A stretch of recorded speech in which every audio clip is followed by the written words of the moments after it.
하나님은 곤고한 자를 그 곤고에서 구원하시며 학대당할 즈음에 그의 귀를 여시나니, 그러므로 하나님이 그대를 환난에서 이끌어내사 좁지 않고 넉넉한 곳으로 옮기려 하셨은즉 무릇 그대의 상에는 기름진 것이 놓이리라.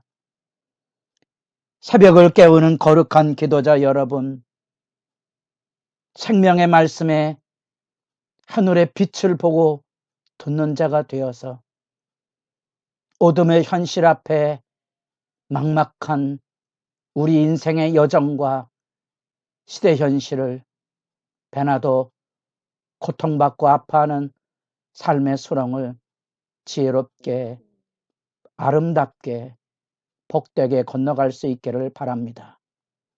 오늘 우리가 읽어갈 하나님의 말씀은 욥기 36장 1절로부터 25절까지의 말씀으로서 28장부터 시작이 되는 친구들과의 대화가 끝나고 이루어지는 욥을 향한 중재 역사, 지혜의 창가와 더불어 독백과 탄원이 이어지고 뜻밖의 사람 엘리후가 욥을 불러 세웁니다. 우리는 이 단락 안에서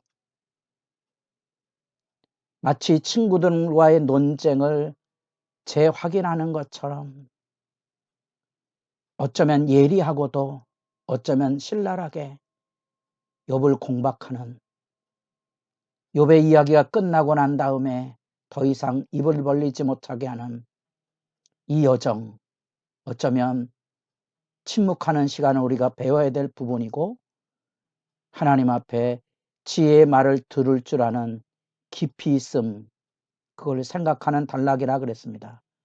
그런 점에서 지금 36장, 37장에는 이 엘리후의 세 번에 걸친 논지에 네 번째 걸린 결론이면서 그가 말하고자 했던 지혜의 중심, 그 정수를 쏟아붓는 이야기를 한다고 여기 36장 욥을 불러 세우고 있습니다.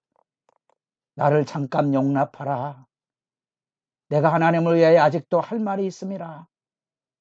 내가 먼 데서 지식을 얻고 나를 지으신 이에게 의를 들려보내리라. 하나님 편에서 이야기할 게 있다는 거죠. 그 하나님은 위대하신 하나님이시고 하나님은 만물을 다스리시고 지배하실 뿐 아니라 분명하게 악인들을 벌하시고 의인들을 통하여 세상을 통치하시는 의의 주권이 있고 그 안에 하나님의 따뜻함이 있은즉 그 어미하신 지혜를 통하여 욥에게 말합니다. 하나님 앞에 겸비하게 서라 하시며 36절 15절 고난의 의미를 일깨워 주고는 내용이 거기에 있습니다.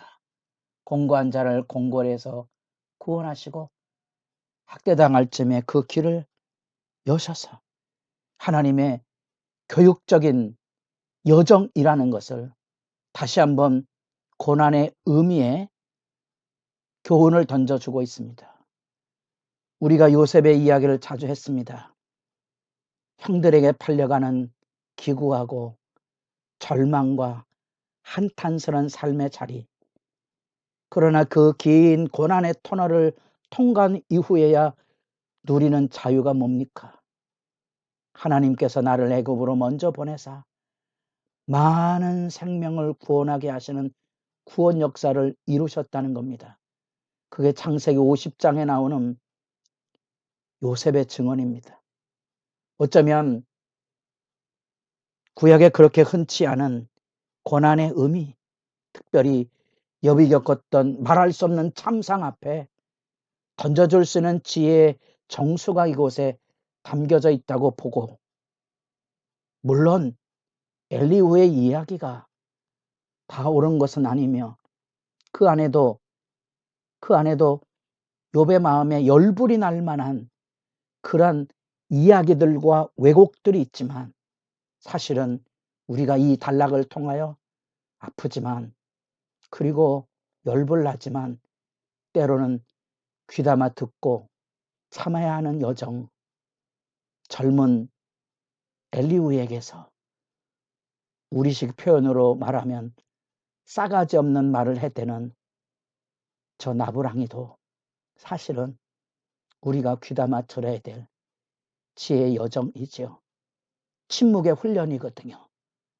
마치 예수님께서 빌라도가 진리가 무엇이냐 물었을 때 진리에 대한 다 설명을 헤아려 줄 수 없었던 겁니다. 예수님의 입장에서 무슨 이야기를 할 수 있겠습니까? 내 나라는 이 땅에 이루는 내가 누리는 권력 같은 나라가 아니라는 거. 권력을 숭배하는 빌라도와 예수님과의 마주침 앞에 마치 은전을 베푸는 것처럼 자기가 예수님의 생명을 좌지우지할 수 있다고 생각하는 오만함에 대하여 하늘의 아버지의 권능을 가진 예수님께서 침묵하셨다면 지금 32장부터 들려지고는 이 엘리후의 이야기 안에 욥의 그 심정, 신앙의 교훈이 우리에게도 충분히 있구나 하는 얘기죠. 여기 이제 엘리후의 권면의 직격탄이 들려집니다. 아마 욥이 들으면 마음 아픈 부분이지요.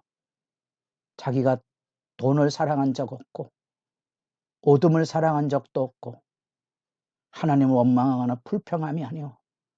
자기는 하나님 앞에 나아가 억울함의 호소에 대답을 듣고자 했던 건데 이렇게 싸잡아서 욥을 정죄의 입장에서 당신은 뇌물을 좋아하지 말아라. 그래서 돈에 매여 살아가는 어리석은 자가 되지 않도록 조심하라는 얘기 참 아프죠? 아픈 얘기입니다. 밤을 사모하지 말라. 인생들이 밤에 그들이 있는 곳으로 끌려가리라. 삼가 악으로 치우치지 말라. 그대가 환난보다 이것을 택하였느니라. 엘리후의 입장은 과거의 욥의 잘못보다는 현재 당신의 태도가 잘못돼 있어 이런 입장의 비난이고 정죄입니다. 지금 당신의 입장이 잘못됐다는 거죠. 그래서 이런 권면하며 안타까움이 들려지긴 하지만 이런 어떤 권면의 직격탄을 쏟아붓는 것으로 보아서는 우리가 침묵을 통하여 배우는 여정이 그리 쉽지 않음을 어쩌면 우리가 교회 일을 하면서 어쩌면 우리가 관계 안에서 부부간에 이런 관계를 유지하는 데에서도 얼마나 많이 삭혀들어야 되고 받아줘야 되고 안아줘야만 되는지 마치 반항하는 자녀들 사친교의 야생마처럼 뛰는 아이들 폭발적인 감정을 가지고 오는 아이들을 말도 되지 않는 그들의 이야기에 참고 귀를 기울여주는 부모의 심정의 깊이를 우리는 엘리의 논지 가운데에서 배워야 될 신앙의 교훈입니다. 그런 점에서 우리는 힘겹지만 이 침묵과 경청의 기다림의 시간이 필요하다는 것, 고통받는 자의 아픔을 들어줄 줄 아는 마음의 여유가 우리에게 있어야 된다는 것, 우리가 너무 각박하게 살고 우리가 너무 상처가 많아서 이런 이야기들을 들을 줄 마음의 공간이 없습니다. 나도 힘든데 각박해지고 첨예한 대립이 그래서 서로 악다구니하는 분쟁의 다툼이 너무 우리 생활 속에 교회 속에 깊어져 있다는 사실이 아프게 느껴지고 그것으로 인하여 여러분의 기도의 시간이 조금 더 깊어지기를 바랍니다. 이제 논증하며 그 논증에 하나님의 어미하신 위대하고 크신 놀라운 영광을 일깨우고 고난을 잘 넘어가라. 그리고 회개하고 하나님께 가면 여기 16절에 나타난 대로 넉넉한 곳으로 옮겨주시고 하나님께서 내 앞길에 진수성찬을 열어주실 것이다.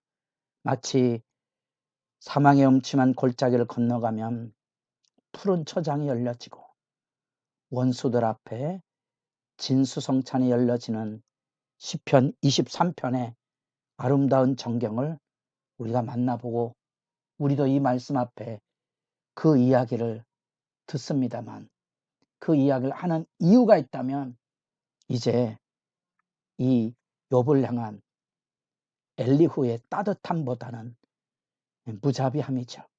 이 놀라운 하나님의 경륜 앞에 내 하는 얘기 잘 들으라는 얘기죠. 그래서 올바른 얘기이지만 정의로운 이야기처럼 들려지지만 돈에 매이지 말고 어둠을 추구하지 말고 하나님 원망하지 말고 하나님을 찬양할지니라. 절절히 옳은 얘기지만 욥의 마음을 무겁게 하고 아프게 하는 우리가 그래서 찬바람이 부는 이런 무자비한 설익은 발언들이 너무 많이 떠돌아다녀서 저도 이 설교자로 서 있기 때문에 이런 아픔들을 곳곳에서 느끼게 됩니다. 24절 그대는 하나님께서 하신 일을 기억하고 높이라 잊지 말지니라 인생이 그의 일을 찬송하였느니라. 하나님의 말씀을 여러분도 부여잡고 기도하며 이 세상을 살아갈 때 이 침묵과 경청의 기다림이 필요한 순간 여러분에게도 하늘의 지혜가 있기를 진실로 소망합니다.